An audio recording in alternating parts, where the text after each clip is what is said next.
오늘의 묵상 한 장은 사사기 11장입니다. 오늘 또 생명의 말씀과 기도의 능력으로 천국을 실감하는 은혜가 있기를 원합니다. 오늘 11장에는 입다가 소개가 되고 있어요. 입다는 이제 하나님께서 사사를 세우실 때 하나님께서 부르시고 그리고 하나님의 영으로 충만케 하사 하나님의 백성을 구원하는 일에 하나님께서 쓰시는 자들을 사사 그런데 오늘 입다는 하나님께서 세운 사사가 아니라 백성들의 요청으로 장로들의 요청으로 사람이 세운 첫 번째 사사가 바로 입다가 됩니다. 그래서 입다 내용을 1절에 이렇게 말씀을 하고 있죠. 길르앗 사람 입다는 큰 용사였으니 기생이 길르앗에서 낳은 아들이었고 이렇게 말씀하고 있습니다. 여기에 첫 번째 입다는 큰 용사였다. 지금 이렇게 말씀을 하고 있습니다. 여기서 큰 용사다라고 하는 이 내용은 바로 까돌 하일이라고 하는 그런 단어를 써요. 그러니까 큰 용사다라고 하는 이 내용은 싸움에 굉장히 능숙한 자를 큰 용사 이렇게 표현을 하고 있습니다. 이것은 입다가 이제 큰 용사라고 하는 것은 사실은 이 사사 중에서 가장 첫 번째 이렇게 말씀하고 있는 내용이에요. 물론 이전에 기드온에게 여호와의 사자가 찾아오셔서 큰 용사여라고 선언하고 있는 모습도 우리가 이미 살펴봤습니다. 사실은 겁이 가장 많은 사사잖아요.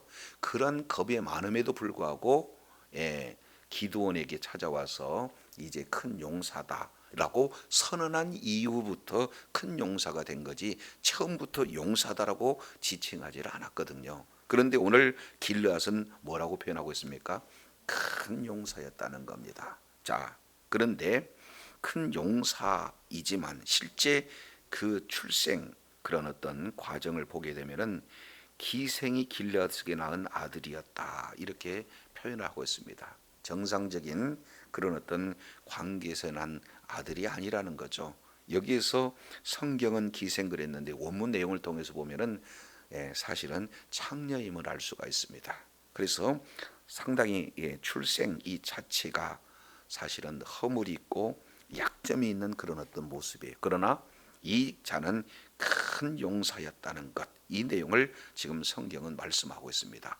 큰 용사라고 하는 내용은 아무에게나 붙여지는 내용이 아니죠. 그래서 사무엘상 16장 18절 내용을 보면은 큰 용사, 바로 까돌 하임이라고 하는 이 단어는 다윗에게 쓰였던 그런 내용임을 우리가 살펴볼 수가 있습니다. 자, 그런데 이 모습이 사실은 입다의 그런 외적으로는 큰 용사이지만 그 사실은 내면의 아픔을 가지고 있는 기생이 낳은 그런 아들의 모습은 오늘날 우리들의 모습과 이렇게 흡사하다 이렇게 볼 수가 있습니다. 우리 각자에게 나름대로 나는 나에게 주어진 일들을 어떻게 할 수 있다 하는 그런 자신감에 차 있고 또 그런 일들을 잘 감당하고 있는 게 바로 우리들의 모습이에요. 그러나 성경은 우리를 본질적으로 누구라고 표현하고 있습니까? 죄인이다 이렇게 말씀을 하고 있죠. 그래서 외적으로는 화려하고 외적으로는 자신감 있고 외적으로는 무슨 일을 다 감당을 해낼 수 있는 능력을 갖춘 자다 할지라도 내면에 이런 아픔이 있다라는 이런 모습들을 보게 됩니다. 자, 그런데 2절이에요. 길르앗의 아내도 그의 아들들을 낳았더라. 그러면 여기서 길르앗의 아내는 정실 부인을 말하고 있죠. 그래서 정실 부인과의 사이에서 아들들을 낳았어요. 그런데 그 아내의 아들들, 다른 말로 정실 부인을 통해서 낳은 아들들이 자라면서 입다를 뭐 했어요?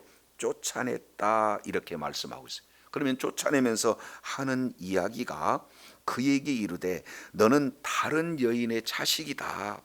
우리 아버지 집에서 기업을 잊지 못한다. 이렇게 추방하는 그런 내용 가운데 용어가 이런 용어예요. 그러니까 이 출생 배경이라든지 성장 과정 이 내용들을 살펴보면은 이 입다라고 하는 자는 상당히 불우한 환경이었다라는 사실을 보게 됩니다. 그리고 마침내 어떻게 해요? 이복 형제들에 의해서 어머니가 다르다는 그 이유 때문에 결국에는요, 이렇게 추방을 당하는, 내어 쫓김을 당하는 이런 모습을 볼 수가 있습니다. 그러면 여기서 왜 쫓아냈을까 하는 그 내용의 해답을 1절에서 살펴본다면은 그 자가 보통 사람이 아니라 무슨 자라는 거예요? 큰 용사라는 것. 그러니까 지금 쫓아내지 않으면은 훗날 아버지의 그 기업을 이렇게 상속받을 때 상당히 문제가 되겠다. 결국 형제 간의 이런 분쟁이 결국 무엇으로부터 기인되는 겁니까? 상속 문제예요. 물질 문제 때문에 이런 형제 간에서도 이렇게 쫓아내는 이런 어떤 모습을 보게 됩니다. 그런데 용어를 보세요. 다른 여인의 자식이다. 여기서 정실도 아니라는 거죠. 첩도 아니라는 거죠. 그러니까 하나의 이제 기생의 아들이다. 이런 어떤 부분 때문에 쫓아내는 모습을 봅니다. 자, 그러면 3절 내용을 보면은 이에 입다가 그의 형제들을 피하여 돕당에 거주하며 이렇게 말씀을 하고 있습니다. 이미 큰 용사이기 때문에 싸워서 한번 겨뤄볼 수 있는 그런 위치가 되지 않습니까? 그럼에도 불구하고 분쟁하지 않아요. 분쟁을 피하고 화평을 택합니다. 그래서 형제들을 피하여 지금 거주하고 있는 장소를 돕당 이렇게 말씀을 하고 있습니다. 여기서 돕당은 사실은요, 아주 국경지대 변방 지역을 지금 말하고 있는 것을 보게 됩니다. 요단강 북동편에 있는 암몬 그런 접경 지역이 바로 돕당이거든요. 그곳으로 지금 자리를 옮겨서 거주하는데, 자, 시간 속에서 한 사람씩 한 사람씩 그에게 몰려오는데, 몰려오는 사람들을 뭐라고 표현하고 있습니까? 성경은 잡류 이렇게 표현을 하고 있습니다. 레크라는 이 단어를 쓰는데 잡류라고 번역이 됐지만 실제 원문 내용을 통해서 보면은 사실 정처 없이 떠도는 그런 아주 가치 없는 사람들이라는 그런 어떤 뜻이 되어지는 거예요. 그러니까 잡류 그러면 우리가 잘못하면은 아주 불량배 집단, 뭐 아주 심하게 표현하면은 양아치, 뭐 이렇게도 표현할 수 있잖아요. 그런 유가 아니라는 거죠. 가진 것이 없어요. 거주할 곳이 없습니다. 정처 없이 이렇게 떠도는 그런 어떤 자들을 이렇게 잡류 그러죠. 그러면 결국 이 길르앗에서 통해서 낳은 이 입다 역시 마찬가지로 정처 없이 떠도는 같은 형편의 처지에 처한 자들입니다. 그래서 한둘씩 모여서 결국에는요, 이제 그 큰 용사가 됨을 알아보고 모두들 그들에게 몰려오고 있는 그런 모습을 보게 됩니다. 그러니까 주변 사람들한테 입다는 뭐 하고 있다는 거예요? 인정을 받았다라는 사실을 이렇게 살펴볼 수가 있습니다. 사실은요, 이렇게 출신 배경도 이렇게 떳떳하지 못하고, 그리고 이제 이복 형제들에게 아주 이런 많은 이런 상처를 받으며 결국에 쫓겨남을 당했다. 그리고 고향에서 버림받고 아버지 집에서 이제 쫓겨나와서 먼 이국 땅에 거주했다. 그러면은 이런 환경이란 것은 최악의 환경 아니겠습니까? 그러면 이 속에서 얼마든지 불평하고 환경을 탓하고 아예 자기 인생을 비관할 수 있는 그런 상황임에도 불구하고 자기와 비슷한 그 처지에 있는 사람들을 다 안는 그 넉넉함이 지금 입다의 그런 어떤 심성 속에, 그리고 그 리더십 속에 잘 묻어져 있다라는 것을 볼 수가 있습니다. 자신도 상처를 받았는데 자기와 비슷한 처지에 있는 그런 자들을 다 감싸 안아주는 입다의 그런 어떤 모습들이 보게 되죠. 그래서 훗날 그들의 우두머리가 됐기 때문에 이제는 사사로서 백성들에게 추대를 받는 그런 기틀이 되어지는 거죠.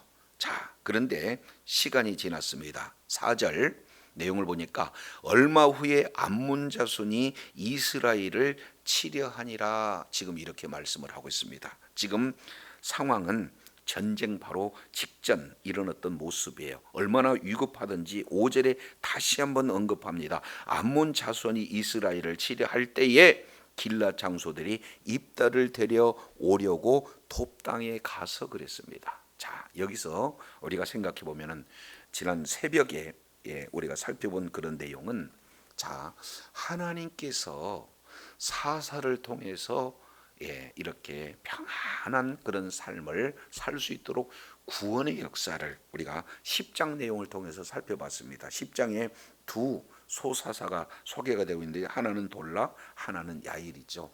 이 기간을 보면은 10장 2절에 23년 그리고 10장 3절에 22년 도합 45년 동안 이스라엘이 평안했다는 거예요. 자, 그런데 이렇게 하나님께서 평안한 가운데 거하게 하면은 더욱더 하나님을 높이며 찬양하며 하나님의 말씀에 순종해야 되지 않겠습니까? 그런데 10장 6절 보세요.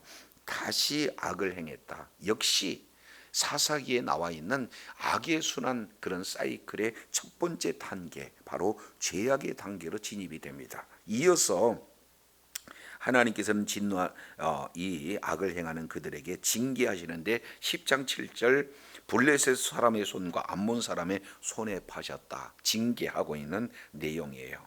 자, 그러다가 그 징계가 얼마나 강력한지 10장 9절 내용을 보니까 이스라엘 하반절에 이스라엘의 권고가 아주 심했다, 이렇게 지금 표현을 하고 있어요. 바로 이제 이러한 상태가 이르니까 10절에 여호와께 드디어 부르짖어요. 회개의 단계죠. 하나님을 찾습니다. 그런데 아주 엄청난 청천벽력과 같은 선언은 무엇입니까? 자, 10장 13절 내가 다시는 너희를 구원하지 않겠다. 이유는 왜 그래요? 계속해서 죄짓고 징계하고 회개해서 부르짖으면 구원을 해주는 이런 사이클에 계속해서 악순환 되어지고 있기 때문에 이제 더 이상 너희가 회개한다 할지라도 구원하지 않겠다는 이런 선언을 우리 주님이 하게 되시는 거예요. 이런 사이에 지금 암몬과의 전쟁이 이루어진 거 아니겠습니까? 그랬을 때 지금 이스라엘의 지금 형편은 어떤 모습인가? 10장 8절 보세요. 이 내용이 오늘 1절과 연결을 이렇게 되어지는 걸 보게 됩니다. 10장 18절 길앗 백성과 방백들이 서로 이르되 누가 먼저 나가서 암몬 자손과 싸움을 시작할꼬? 어떤 누구도 앞장서서 싸움의 지도자가 될 수 있는 자가 없다는 거예요. 그래서 그들의 결정은 뭡니까?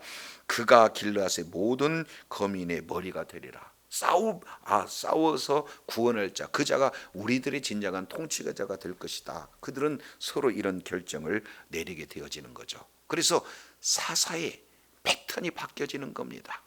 하나님께서 불러서 하나님께서 세운, 그래서 그 자가 구원한 자가 사사가 되는데, 이 입단은 사실은 백성의 이런 어떤 추대에 의해서 사사가 되는 거 아니겠습니까? 지금 이 사사가 되는 과정 가운데 오늘 장로들이 입다를 찾아와서 지금 부르는 장면이에요. 6절입니다. 다시 11장 6절 입다에게 이르되 우리가 암몬 자손과 싸우려 하니 당신은 와서 우리의 뭐가 되라 요청하고 있습니까? 장관이 되라 요청하고 있어요. 참 이 내용을 통해서 보면은 큰 용사예요. 그러나 그 출신 배경을 두고 이복 형제에게 아주 이제 사실은 여러 가지 이런 어려움 가운데 학대도 당하고 그런 속에서 상처를 이렇게 받았어요. 능히 싸울 수 있는 능력이 있음에도 불구하고 분쟁을 피합니다. 낮아진 거죠. 그랬을 때 우리 하나님께서 때가 되면 지금 높이시는 그런 장면이에요. 우리의 장관이 되달라 지금 요구하고 있는 그런 내용을 볼 수가 있습니다. 그런데 사실은요, 이 입단은 용사, 싸움이 능한 자일 뿐만 아니라 협상의 달인입니다. 이 말을 들으면요, 이제 그 울분을 토하면서 다시 한번 그들을 이렇게 책망할 법도 한데, 7절 내용을 통해서 보니까 입다가 장로들에게 이렇게 얘기해요.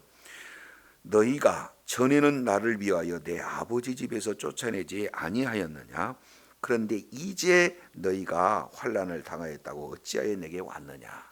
지금 장로들에게 지난 날을 지금 언급하고 있는 거죠. 형들이 쫓아냈을 때 이 지파의 지도자로서 장로로서 바르게 이끌어야 되는데 그때는 쫓아내고 지금은 와서 이제 어려움을 겪고 있으니까 도움을 요청하는 것이 과연 옳으냐? 지금 이렇게 이야기하고 있어요.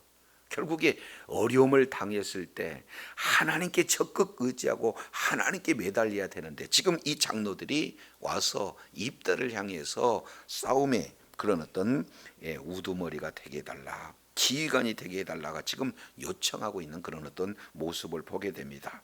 자, 이런 내용 가운데 8절 이제 장로들이 정신을 차려요. 그래서 입다를 대하는 자세가 조금 달라집니다. 왜냐하면 8절 보시죠. 그러므로 길라 장로들이 입다에게 이르되 이제 우리가 당신을 찾아온 것은 우리와 함께 가서 암몬 자손과 싸우게 하려 함이니 그리하면 당신이 우리의 길랏 모든 주민의 뭐가 되리라? 머리가 되리라. 지금 이렇게 말씀을 하고 있는 것을 봅니다. 용어가 좀 바뀌어졌죠. 처음에는 우리의 장관이 되라 라고 말씀하던 그들이 이제 우리의 뭐가 되라? 머리가 되라. 그러면 여기서 말하고 있는 지금 6절에 말하고 있는 장관과 여기서 머리는 어떤 차이입니까? 여기서 장관이라고 하는 내용은 전쟁 때의 지도자가 되다는 거예요. 전쟁 때에 이제는 모든 전쟁을 총지휘하는 그 지휘관이 되게 해달라라는 그런 의미가 장관이 되달라는 거예요. 그런데 이들이 결의할 때는 어떤 결의였습니까? 장관이었습니까? 머리였습니까? 머리에. 그러면 머리는 어떤 내용입니까?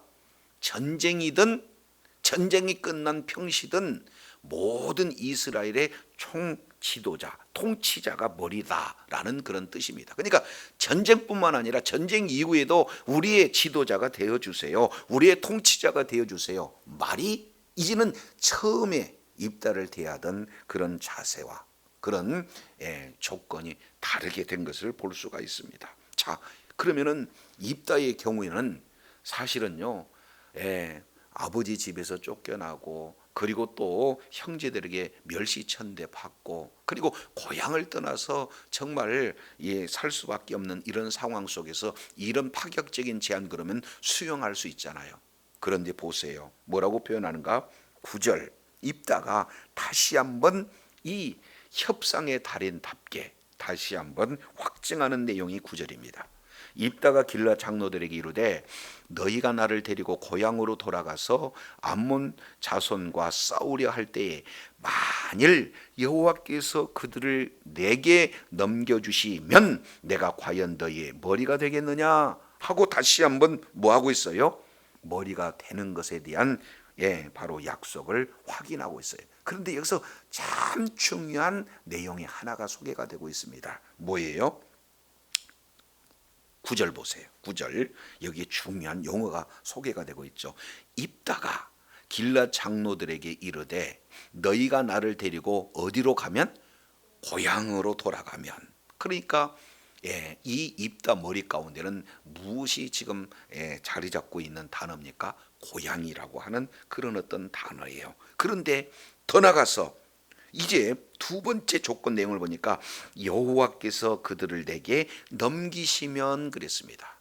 자, 여기서 보니까 입다가 이렇게 불우한 환경 속에서도 신앙을 지키고 그리고 아주 출생 자체가 이렇게 멸시 천죄를 받을 만한 그런 환경임에도 불구하고 이렇게 자기를 겸손하게 그리고 폭력을 쓰지 않고 오히려 화평을 진행할 뿐만 아니라 어려움 가운데 있는 모든 자들의 지도자가 될 수 있는 그 내용의 핵심이 여기 속에 담겨져 있다 그 말이죠. 그러니까 내면적으로 품는 두 가지가 있어요. 그 중에 하나는 고향 이렇게 말하고 있습니다. 그 고향을 다른 말로 11장 7절에 보니까 전에 너희가 나를 미워하여 내 아버지 집에서 쫓아내지 않았느냐. 그러면 고향은 곧 어디입니까? 내 아버지 집이라는 것. 그러니까 지금 국경 지역에 조국에서 쫓겨나고 이제 고향에서 쫓겨나고 지금 굉장히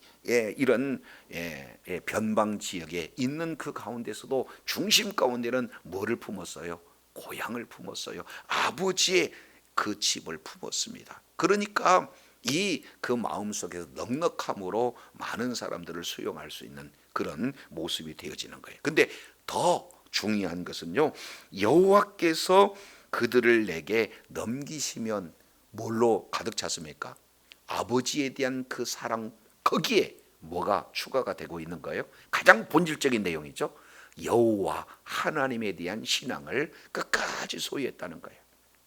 여기서 우리가 한번 생각해 볼 수 있는 것은요, 많은 사람은요, 내가 출신이 왜 이러냐, 지금 현재 내 형편이 왜 이러느냐, 그리고 내 주변의 환경은 왜 이러냐, 얼마든지 불평할 수 있는 환경이에요. 그럼에도 불구하고 환경 따라가지 않고 그 환경을 극복하고, 그리고 오히려 많은 사람들에게 이제 바른 길로 지도해 줄 수 있는 우뚝 선 지도자가 되는 그 내용은 뭐가 되어 있습니까?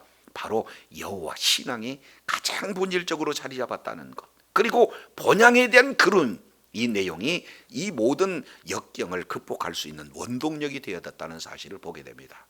오늘날 우리의 아버지는 누굽니까? 하늘 아버지 하나님만이 계시겠어요? 그러니까 이제 이 땅에서 살아가면서 때로는요, 감당할 수 없는 그런 오해를 받고 이렇게 멸시천대를 받고 어려움 가운데 있어요. 그럼에도 불구하고 이제는 환경에 지배당하는 것이 아니라 환경을 극복할 수 있는 신앙인이라면 어디 있어요? 바로 하나님의 나라를 소망하고 있는 그런 자가 어려움도 극복할 수가 있는 거고, 그 핵심 중심에는 바로 여호와 신앙, 예수 그리스도를 믿는 믿음이 견고하게 자리 잡고 있을 때 모든 어려움을 극복할 수 있다라는 사실을 이렇게 살펴볼 수가 있습니다. 자, 그런데 이제 이러한 신앙인의 면모가 장로들의 이런 어떤 신앙을 아주 업그레이드 시키는 내용들을 보게 됩니다. 자, 10절 보시죠. 10절 내용을 보니까 길르앗 장로들이 입다에게 이르되 여호와는 우리 사이의 증인이시니. 그 이전까지는 그들의 입술에서 여호와라고 하는 신명이 나왔습니까? 안 나왔어요. 그잖아요. 그러니 여호와께서 그들에게 붙이셔야 된다. 내가 비록 용사이기는 하지만 하나님이 돕지 않으면 나는 아무것도 할 수가 없다. 그러니 하나님께서 도우신다는 그 약속이 있어야 나는 너희들의 머리가 될 수 있다라는 사실을 고백했더니 그들이요, 용어가 하나님 여호와께서 우리의 증인이 되시겠다는 것, 그러니까 머리가 되겠다는 그 내용을 반드시 실행하겠다, 지금 이렇게 고백하고 있는 거예요. 그래서 당신의 말대로 반드시 우리가 행하겠다는 것을 말하고 있습니다. 자, 11절이에요. 이에 입다가 드디어 이제는 협상 이제 마무리가 되었어요. 그리고 확증된 그런 언약을 다시 한번 확인하고 입다가 길르앗 장로들과 함께 갑니다. 그래서 이제 백성들이 그들을 자기들의 머리와 장관을 삼은지라. 두 가지죠. 머리도 삼고 장관도 삼은 거예요. 전쟁 때만 잠깐 용변처럼 쓰는 그런 장관의 모습이 아니라 전쟁 이후 평상시라도 우리의 지도자가 되어 주십시오 하고 공식적으로 지금 취임하고 추대되는 그런 어떤 모습을 이렇게 말씀을 하고 있습니다. 그런데 그 일이 이루어지고 난 이 입다의 자세를 한번 보세요. 11절 하반절 내용을 보니까 입다가 미스바에서 자기의 말을 다 여호와 앞에 뭐 했다? 아뢰었다 라고 하는 것이에요. 기도입니다. 결국에 하나님 앞에 전적으로 많은 백성들 앞에 공식적으로 취임을 받았음에도 불구하고 이 일을 하나님 앞에 나가서 기도하고 있는 내용, 이것이 바로 신앙인의 자세, 이런 모습을 잘 보여주고 있습니다. 자, 그런데 여기에 하나님 앞에 기도한다는 거, 이거 굉장히 중요해요. 왜 그러냐면 지금 입다는 출신 그런 배경 때문에 어찌됐든 싸움에 능한 용사 아니겠습니까? 그러니까 자기가 자신 있는 것은 뭐예요? 싸움이에요. 용사입니다. 그러면 대부분 사람들은 자기가 잘하는 일에 대해서 기도합니까? 그당 자기 잘하는 일이니까 그냥 아예 그냥 습관적으로 자기 잘하는 일을 이렇게 진행을 합니까?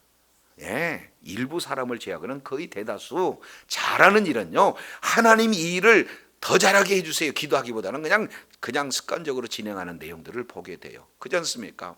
아니, 공부 잘하는 학생이 공부 그냥 잘하는데 하나님 이렇게 진행하는 그런 작업서 그냥 풀어요. 사업 잘하는 사람, 영업 잘하는 사람, 달리기 잘하는 사람, 사실은 잘하는 거에 대해서 하나님께 매달린 사람 그렇게 많지는 않습니다.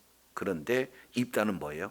자기가 잘하는 그런 일임에도 불구하고 하나님께 아뢰입니다. 하나님의 약속이 아니면은 나는 이렇게 일할 수가 없어요 하는데요. 이것이 바로 다윗의 모습이 똑같이 드러납니다. 예, 다윗은 이 큰 용사라고 불렸던 자 아니겠습니까? 그런데 전쟁 나갈 때마다 계속해서 하나님 앞에 뭐 하는 거예요? 아뢰는 거예요. 하나님, 이 전쟁 나가도 되겠습니까? 그래서 하나님을 의지할 때 하나님이 그 응답을 받고 약속을 받고 나가기 때문에 백전백승을 했던 용장이 바로 다윗 아니겠습니까? 입다의 모습이 꼭 다윗의 모습처럼 이런 모습들이 되어지는 거예요. 이것이 바로 용사이지만 전적으로 하나님을 의지하는 그런 신앙인의 모습이 잘 소개가 되고 있어요.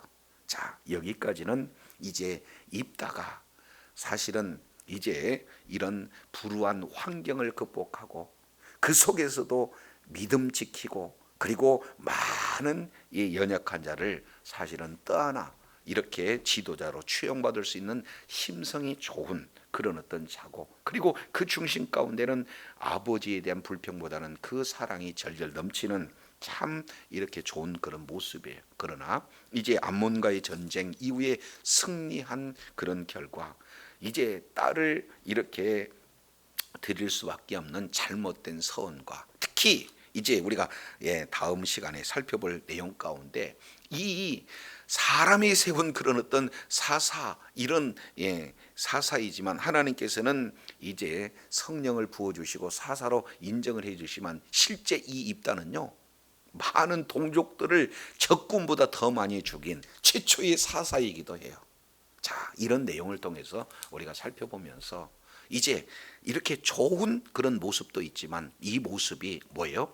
처음뿐만 아니라 과정 그리고 마지막 최종적인 그런 결과까지 전체가 다 아름다운 그런 신앙의 모습이 되어야 되지 않겠느냐 하는 내용을 이 입다의 그런 어떤 사역을 통해서 볼 수 있게 됩니다.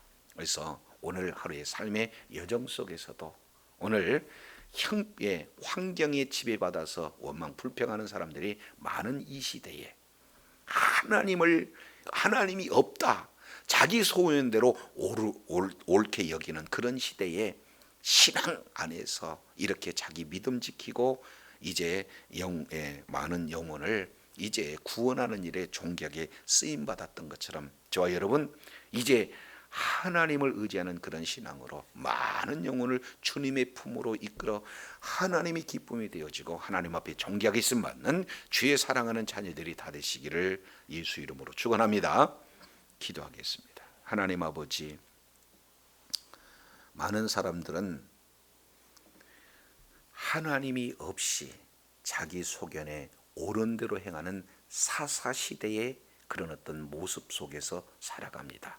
더더욱 환경이 불우하고 이제 많은 그런 멸시천대를 받아서 마음 가운데 상처가 많은 사람일수록 이제 환경을 탓하고 오히려 그런 환경이 지배될 법하는데 오늘 입다는 이 모든 환경 속에서 환경을 극복하고 그리고 이제 많은 형편과 비슷한 처지에 있는 사람들을 잘 이렇게 이끌었던 이런 지도자가 될 뿐만 아니라 이런 형제 간의 싸움 분쟁보다 오히려 평화를 택해서 있는 낮아지는 그런 자세에 때가 되면 하나님께서 높이 들어서 이제 이 민족의 장관이 되고 머리가 되는 그런 어떤 높이 하나님께서 세워줬음에도 불구하고 끝까지 용사이지만 하나님 앞에 기도하며 하나님께 의지하는 신앙의 그런 면모, 그런 자세를 잘 보여주고 있는 것을 보게 됩니다.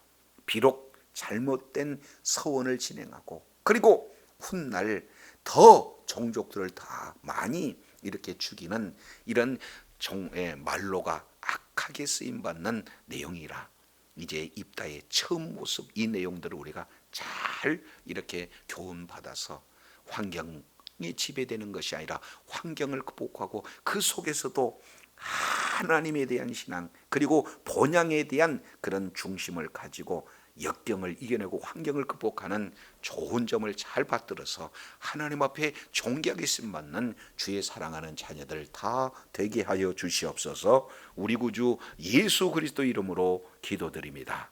아멘.